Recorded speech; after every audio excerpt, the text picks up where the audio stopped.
Hey there, so you just got FL Studio and you want to know how to record high quality vocals. Let me show you how to do that in just a few simple steps. So the first thing you want to do is come to your options, come to audio settings and choose your audio driver. Now do not use the FL Studio ISO, which is most likely your default driver. Use the driver that comes with your audio interface. I'm currently using Audient. Yours could be Focusrite or SSL. Simply choose your default driver, and then the next important step is the buffer length.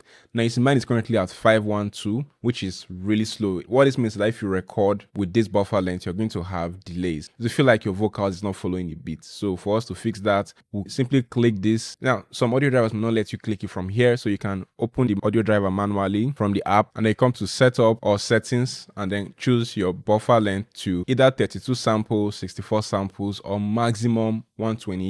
Now one thing you should know is the smaller the number, the more CPU it will take and the less effect you can actually use in real time. So I usually recommend 64 or 128. It's like the sweet spot between performance and smoothness, okay? And I have that set to 64 samples, so I'm going to have very smooth and correct recordings, okay? Now the next thing we're going to do is create our recording tracks. I'm going to drag my beats in here. You can drag your beat from anywhere, whether from your desktop, from your downloads, drag your beats in here. Then I'm going to right click, then come to track mode, and then come to audio track and assign it to insert 1. Now what this means is that this beat is going to be on insert 1 on your mixer, and then we'll just simply rename this just to be organized. Beats. See, we have that. And the next we're going to do is create vocal tracks for your mic, okay? So we're going to leave a space again just to stay organized. Right click, come to track mode again, come to audio track, insert 3, and then simply open right here, rename this. This will be for your main lead vocals.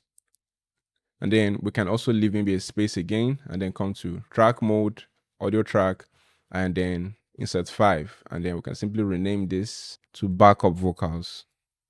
Now you can repeat this for as many lead vocals as you want and for as many backup vocals as you want. One thing I like with FL Studio is that it automatically creates groups if you record multiple takes. And we'll come back to that shortly. So now we're going to set up our mic input so that our mic can actually be captured in FL Studio. So when you come to this place right here, we're going to click this and then choose our mic input. Now do not use the stereo option. If it's going to come from one ear, choose from either of these options. So yours could be input 1, mic 1, you know, different interfaces will give you different name, but mine is analog 1 and analog 2. So I could choose analog 1, and it's going to show you this. Just simply click yes. Now the next we're going to do is that some people don't like hearing their voice when they're recording, so you can click this button right here and change it to off. So one side tip you should know is that you want to also click here again and make sure you have external input only selected, so that when you apply effect, it's not permanent on your vocal, so you can turn it off and mix it properly much later. Okay, so we have this set, and you just simply repeat the same with your backup vocals, and you have your recordings. So you can even save this as templates. If I come right to file, come to save as, and then you just simply name it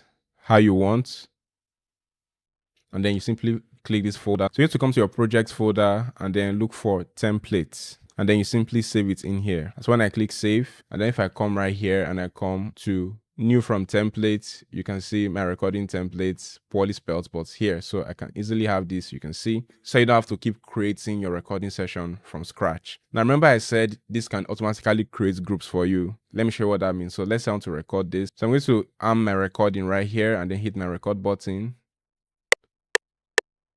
1 2 3 4, 1 2 3 4. So you see I have that recorded. Since I'm still armed for my lead vocals, hit record again. 1 2 3 4, 1 2 3. So it's going to keep creating multiple groups without overlapping into your backup vocal tracks. And you can decide to ungroup it and link it individually if you want. Same thing with your backup vocals. And if you want to record on backup vocals, just simply disarm this and arm this, and then again we can record. Just make sure you have your inputs chosen, and then we record. 1 2 3 4, 1 5 2 3. Sounds chaotic at this point. So yeah, simply turn that off so I don't have any more tracks armed. And yeah, so that's pretty much how you record, and then you can simply record your full song.